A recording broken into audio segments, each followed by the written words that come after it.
José estava noivo de Maria e, naquele tempo, o noivado já era um compromisso sério. Não era só uma promessa romântica, era um acordo público, com peso diante das pessoas e diante de Deus. José era descrito como um homem justo, temente a Deus. Por isso, ele levava a honra e a lei muito a sério. Ele não era alguém que agia por impulso. Ele queria fazer o que era certo, mesmo quando isso custava. Então acontece algo que muda tudo. Maria aparece grávida e José sabe que o filho não é dele. Naquele instante, José fica entre dois pesos enormes. De um lado, a dor e a confusão de se sentir traído.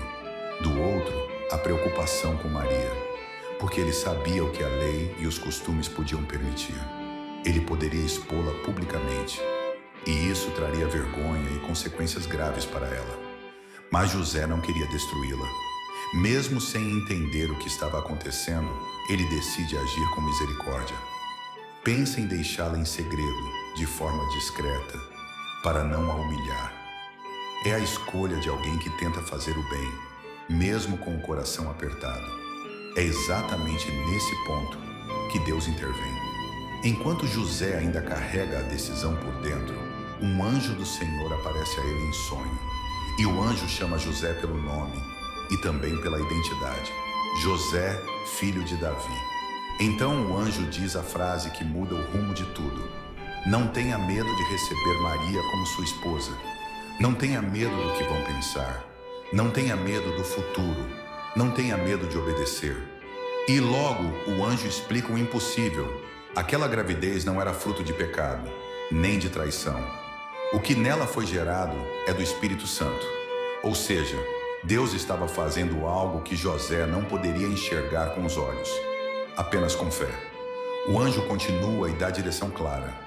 Maria dará à luz um filho, e José deveria dar a ele o nome de Jesus, porque ele salvará o seu povo dos pecados. Naquele tempo, dar o nome tinha peso de paternidade e missão.